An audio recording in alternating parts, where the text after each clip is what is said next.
Sinaktan ng mga Midianita ang mga Israelita sa loob ng maraming taon. Ninakaw nila ang kanilang mga pananim at hayop. Natakot ang mga Israelita kaya nagtago sila sa mga niyog sa mga burol na malayo sa kanilang mga tahanan. Kunin niyo ang lahat na makikita niyo. Walang maiiwan. Magtago tayo! Magtago tayo! Pinili ng Diyos ang isang lalaking nangalang Gideon upang tulungan ang mga Israelita na labanan ng mga Midianita. Si Gideon ay hindi isang sundalo. Si Gideon ay isang magsasaka. Lumakad ka at gamitin mo ang buong lakas mo upang iligtas ang Israelita mula sa mga Midianita. Ako mismo ang nagsusugo sa iyo. Ngunit Panginoon, paano ko maililigtas ang Israel? Ang aming angkan ang pinakamahina sa lipi ni Manasseh, at ako naman ang pinakahamak sa pamilya namin. Makakaya mo ito sapagkat tutulungan kita. Matatalo mo ang mga Midianitang ito na para ka lang lumaban sa isang tao. Alam ni Gideon na dapat niyang sundin ang Diyos. Kung nais ng Diyos na lumaban si Gideon, tutulungan siya ng Panginoon na talunin ang mga Midianita.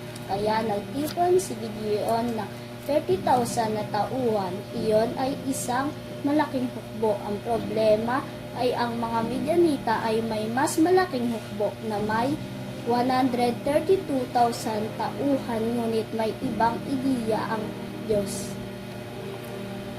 Sobrang dami ng mga tauhan mo para pagtagumpayin ko kayo laban sa mga Midianita.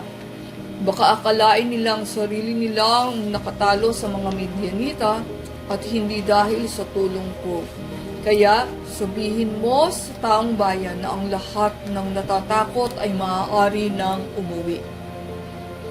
Aking mga kasamahan, kung sino ang mga natatakot ay maaari na umuwi. Panginoon, umuwi ang 22,000 na tauhan, ngunit may 10,000 pa ang naiwan. Hindi ba ito napakaliit na? Napakarami pa rin natira. Isama mo sila sa tabi ng batis at bibigyan ko sila roon ng pagsubok. Doon ko sasabihin kung sino ang dapat mong isama at kung sino ang hindi. Sinabi ng Panginoon kay Gideon na sabihan ang 10,000 na tauhan na uminom ng tubig sa ilog. Kung ang isang tao ay lumuhod sa tubig at tinapat ang kanyang bibig sa tubig at uminom na parang aso, pagkatapos ay sabihan siyang muwi. Kung ang isang tao ay lumuhod at sumalok ng tubig sa pamamagitan ng kanyang kamay upang uminom, maaari siyang manatili sa hukbo ng Gideon.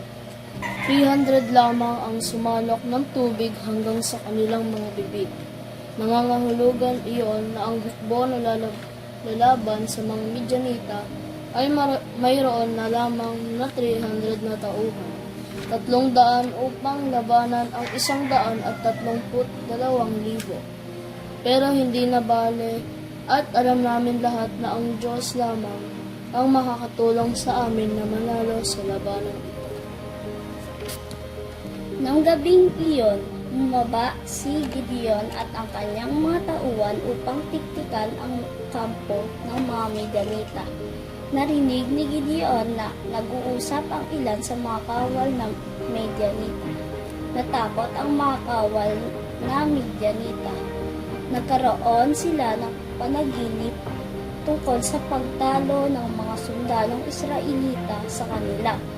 Ang isa ay nanaginip na ang isang higanteng bilog na tinapay ay bumagsak sa burol at nagdurog ang kampo ng mga Midianita. Kaya sinabi ni Gideon sa kanyang mga tauhan, Ihihiwalay ko kayong lahat sa 3 grupo ng tig-100. Bibigyan ko kayo lahat ng isang bangang luwad na may sulo sa loob. Umikot kayo sa labas ng kampo ng mga Midianita at maghintay hanggang marinig niyong hipan ko ng trumpeta. Nang hipan ni Gideon ang kanyang trumpeta, siya at ang iba pang mga kawal ay nagsimulang humihip ng kanilang mga trompeta.